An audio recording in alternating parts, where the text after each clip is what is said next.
Hey guys, and welcome back to the channel. We have the quarterfinals underway here, so we're going to round up the day's play for the men's and women's. The first couple of quarterfinals for the men's and women's are completed, and we now know some of our semi-finalists. Before we get into it, though, remember to hit that like button and do subscribe if you are new. Also, do leave a rating or review if you're listening on a podcast platform.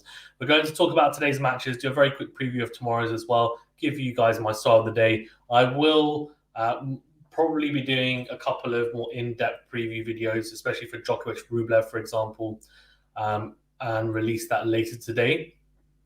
And in terms of semi-final preview, I enjoyed doing the live quarterfinal preview stream, so I'll probably do something similar for the semi-final, so keep an eye out for that as well. And talking of semi-finalists, well, Tsitsipas and Khachanov made their way through, beating Lehechka and Korda respectively. Tsitsipas beat Lehechka in straight sets, and it was, a relatively valiant display from Lehechka. He gave it his best, he did. Tsitsipas was just too strong in the end, winning in straight sets, and he does look like someone destined to, make the final at least.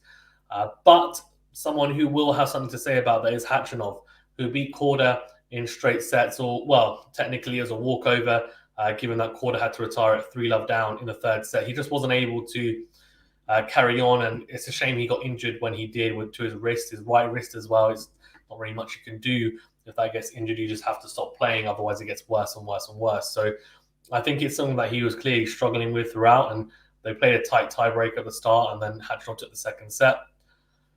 For Korda, a missed opportunity perhaps, although Khachanov maybe beats him even when he's fully fit. You just don't know. Khachanov is that big game player when it comes to Grand Slams. He, of course, made the semi-finals of the US Open recently as well. So he's made back-to-back semi-finals at Grand Slams. For Tsitsipas, he's just made his third consecutive Australian Open semi-final. And the last 2 years, he didn't manage to get past that hurdle, losing to Medvedev both times. This time, he doesn't have Medvedev. He has a different Russian on the other side of the net in Karen Khachanov. We'll break that down in detail, semi-final on that stream, and might also do a shorter little preview video on that as well. On the women's side, it was an interesting couple of matches. I've got 50-50 in terms of my predictions. I predicted Tsitsipas and Korda. I got Tsitsipas right, got Korda wrong. And in this one, I got Rybakina right, and I got Pegula wrong. Azarenka beat Pegula 6-4, 6-1, a really impressive performance from the 2012 and 2013 Australian Open champion. She is looking to roll back the years, almost 10 years since her last Grand Slam title, and she's looking pretty good. For Jessica Pegula, she'll be a little bit disappointed, I think, given the level she played. It was probably nowhere near the type of level we've seen from her at the Australian Open so far. But I think a lot of credit has got to be given to Azarenka and the way that she played as well. Clearly made it difficult for her.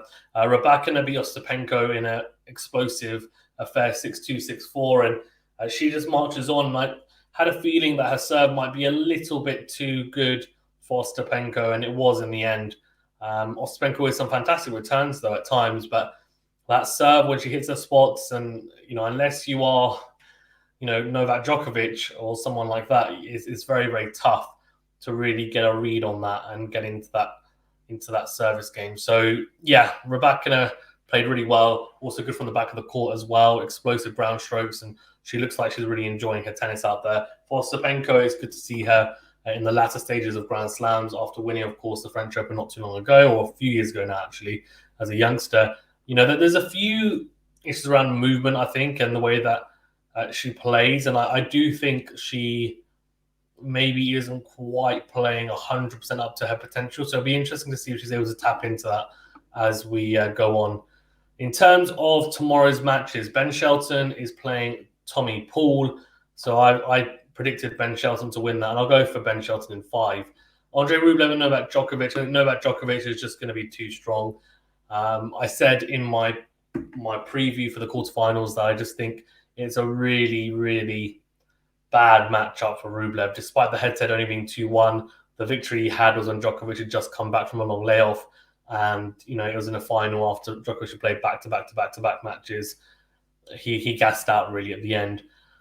So I would assume that Djokovic is going to clean up in straight sets. That's my assumption. I could be wrong, but given how he played against Alex de Minaur and how Rublev played against Runa, I would say it might be a pretty safe thing to talk about, honestly, or predict, because I don't see Djokovic slipping up on this one. In terms of the women's quarterfinalists, look, I think anyone can win either of these quarterfinals. You've got Pliskova and Linette, and you've got Sabalenka and Vekic. I actually think Linette's going to beat Pliskova, and I think I've probably got into this negative way of thinking about Pliskova, where I always think the worst of her almost, because she is just a player to me that she is so inconsistent in the way that she plays, and it's so hard to really back her all the way. So I think that's maybe why I haven't potentially been as flattering about her tennis as maybe I should have been realistically. But Magdalena also is a counterpuncher. I think she's going to frustrate Karolina Pliskova, but we'll see. If she serves really well, then she can be very tough, Pliskova, to break down. But I'm going to go Linette in 3 sets.